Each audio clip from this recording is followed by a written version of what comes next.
오늘은 제가 여러분들한테 말씀드리고 싶은 것이 부동산 투자에서 가장 일반인들이 착각하고 있는 거 하나만 말씀을 드리겠습니다.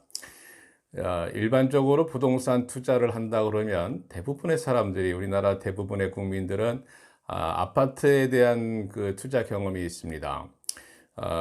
물론 무주택자, 아직까지는 아파트를 한 번도 사거나 뭐 팔아보거나 하신 적이 없는 분들도 있습니다만은, 어쨌든 대부분의 국민들은 아파트를 살면서, 평생 인생을 살면서 아파트를 한두 번씩은 다 사고 팔고 그런 경험이 있습니다.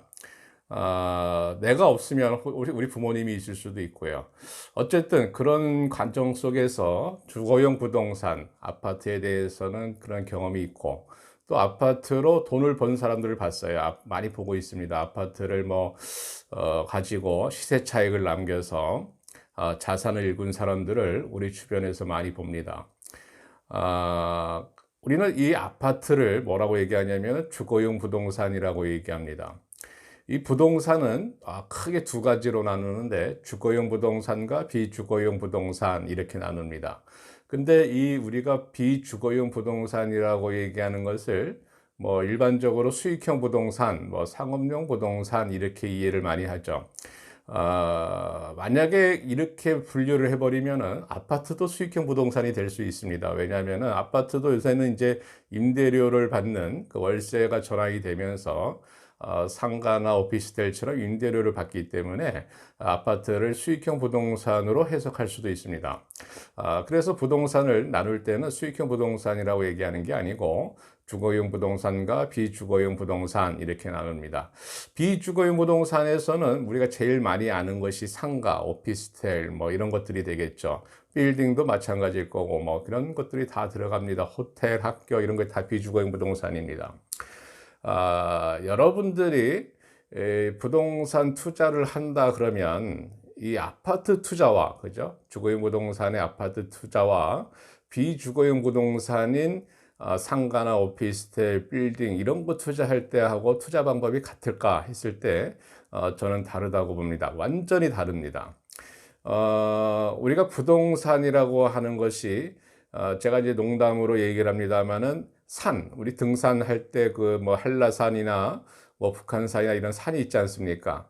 그 부동산에 산이 두 개가 있는데 앞산이 있고 뒷산이 있습니다. 앞산을 제가 이 아파트 투자 시장 이렇게 표현을 하면서 설명을 해드리고, 뒷산을 상업용 부동산, 수익형 부동산 이렇게 표현을 해서 강의할 때 설명을 해드립니다. 앞산을 넘어 보니까, 앞산을 다녀보고서 내가 산을 알았다, 산을 정복했다, 그러고 보니까 뒤에 어마어마하게 무지하게 높은 뒷산이 있는 거예요. 그래서 뒷산을 가보지 않고 내가 그 북한산이나 한라산을 갔다 이렇게 얘기할 수는 없는 거 아닙니까? 그죠?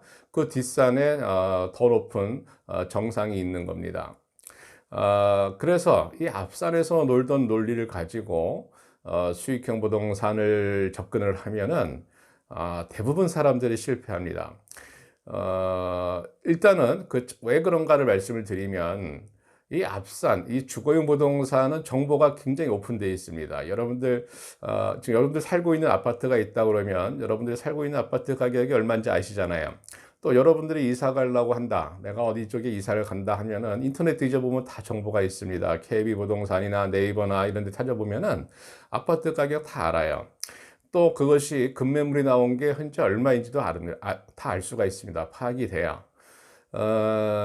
근데 이 상가를 알아보겠다 그러면은 알아볼 곳이 없습니다, 우리나라에. 뭐 내가 이거 얼마에 팔겠다 이런 거는 뭐 간헐적으로 있는데, 그 지역의 상가가 평균 얼마 정도 하느냐라고 했을 때 모른다는 거예요.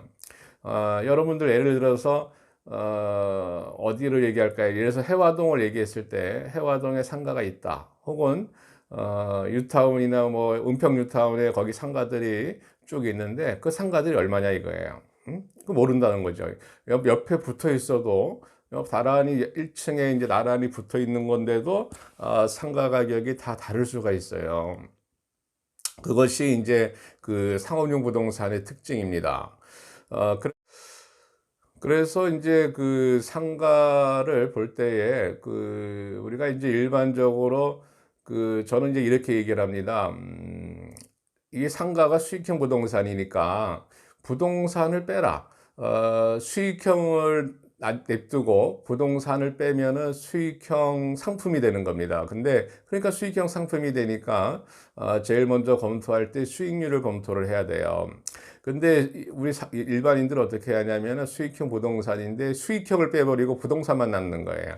그러니까 부동산만 남으니까 이것이 뭐 아파트와 같은 거 아니냐 뭐 이렇게 얘기하면서 투자를 하는 거죠. 그래서 그것이 이제 시행착오를 많이 겪게 됩니다.